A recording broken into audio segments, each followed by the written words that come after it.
आखिर क्यों नहीं है द्वारकाधीश मंदिर में श्री कृष्ण के साथ उनकी पटरानी रुक्मणी की मूर्ति? भगवान कृष्ण की 16,100 रानियों और 8 पटरानियों के बारे में शायद ही कोई ना जानता हो, जिनमें की सबसे प्रिय पटरानी रुक्मणी थी। वहीं अगर प्रेयसी की बात की जाए तो राधा का नाम सबसे पहले आता है।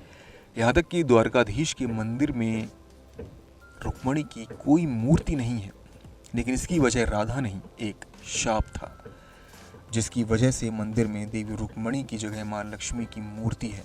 आइए जानते हैं इस श्राप के पीछे का रहस्य।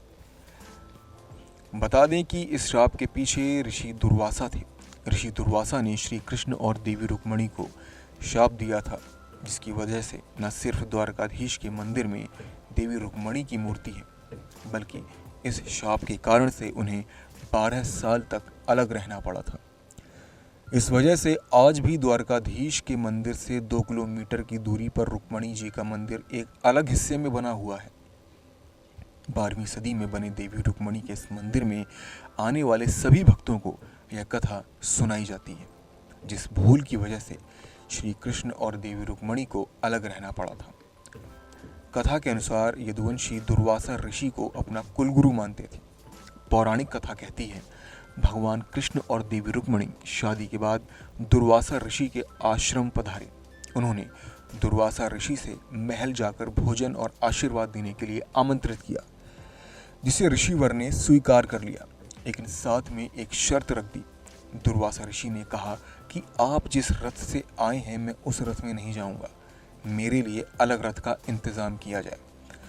भगवान कृष्ण ने उनकी शर्त को मान लिया, लेकिन समस्या थी कि उनके पास एक ही रथ था।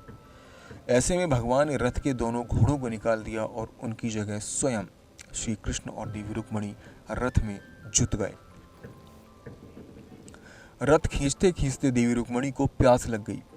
प्यास बुझाने के लिए श्री कृष्ण ने जमीन पर पैर का अंगूठा मारा, जिससे गंगा जल निकलने लगा।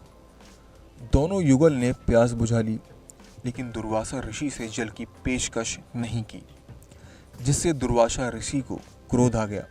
क्रोध में दुर्वासा ऋषि ने दोनों को 12 साल अलग रहने का शाप दे दिया और यह भी कहा कि जिस जगह से गंगा प्रकट हुई है वो जगह बंजर हो जाएगी।